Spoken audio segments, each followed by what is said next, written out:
Cheers, guys. Epyx911. Welcome to the Elitist Geek. Just a quick episode on probably my favorite time of the year. Between the Canadian October Thanksgiving and the American November Thanksgiving, we have probably the richest time of year in terms of game releases. We have some amazing fucking games to look forward to in these 2 months. And I'm absolutely stoked. On the PlayStation 4, and I'm not going to talk about the Xbox One in this video. It also has some games, some of the same releases, but just because the PlayStation 4 is the console that I tend to spend the most time on of the next or current gen consoles, I'll just rat off the games that I'll be purchasing for that. Assassin's Creed Unity. That game is coming out within those 2 months. I believe it's November 30th. We have Lords of the Fallen, which looks to be an awesome action RPG light game. I don't think it's as hardcore as Dark Souls from what I've seen, but similar vein of game in terms of difficulty and in terms of the action/RPG light elements that you find within the game. The other game, this time on the Windows platform, that I am super stoked about, excuse me, is a game that is part of the Civilization franchise. It's called Civilization Beyond Earth. It's a sci-fi twist, and if you aren't a hardcore or more than a casual fan of Civilization, you may not know what this game is based on or what it is a spiritual successor of. Well, I got the box here because in 1999, Firaxis released a game that wasn't so much another Civilization game with sci-fi flavor as much as it was a sequel, a what-if sequel to Civilization itself. One of the ways you can win in Civilization is by winning the space race, essentially getting to Alpha Centauri first. Well, what happens when you get to Alpha Centauri? What happens to the other of Earth's civilizations that land on Alpha Centauri? Well, this game in 1999 addressed exactly that. This game is Alpha Centauri, and it's from Firaxis. I believe it was released almost the same time of year in 1999, so that same kind of fall release. The graphics, there's a small screenshot of the graphics here. I'll just let the camera focus. They weren't fantastic, but neither is Civilization really, nor has it ever been, nor has it needed to be. Civilization's always been about gameplay and function over aesthetics. And that's not to say the aesthetics are bad, just not what the game's about, right? So I'm super stoked about that. Again, that's Civilization Beyond Earth. We've got 3DS games coming out. We have some Vita games coming out. And like I touched on the last video, unfortunately, a lot of the Vita releases are indie games.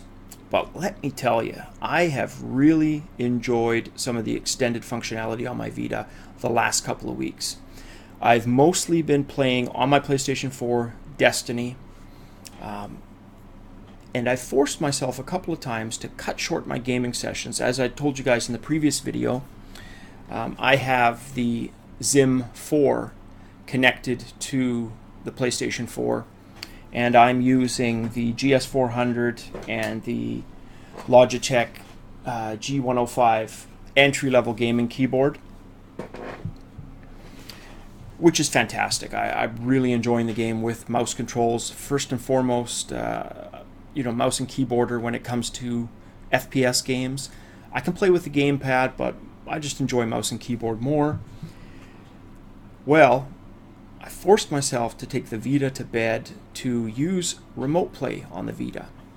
Now, Remote Play was a bit of an experiment gone awry with the PlayStation 3. They didn't do a fantastic job. Not a lot of games utilized it, or they utilized it in a very limited fashion. I'm happy to say that Destiny on the PS Vita is fantastic. Not only do you have the 2 analog nub sticks, but you've essentially got the game on your handheld. And sure, the graphics are scaled down somewhat, but most of that is just a limitation of the pixel count. You see, you've got less pixels on a PlayStation Vita overall than you do on the PC, but it's made up for by the fact that it's a much smaller screen size. So end result is they almost kind of net each other out, and you've got a game that looks absolutely fucking fantastic on the PlayStation Vita, immensely playable on the PlayStation Vita, because it's essentially like looking down at your gamepad, and where the trackpad portion is of your PS4 controller, you got a screen. That's what it feels like. It's very intuitive, very natural feeling, and just overall fantastic. Probably missed a few games in there, but those are the games that I'm really, really looking forward to. Assassin's Creed Unity. Another PlayStation / Xbox / Windows game that I'll be purchasing. That one I will probably get on the PlayStation 4, because the older over-the-shoulder games, to me, I've gotten used to playing those with gamepads. And it had to do actually with GTA 5, which is another release coming within those 2 months. I think it's an HD remake of GTA 5, or relaunch for the current gen consoles, and PC I think is coming out next year, but don't quote me on that. I will find out.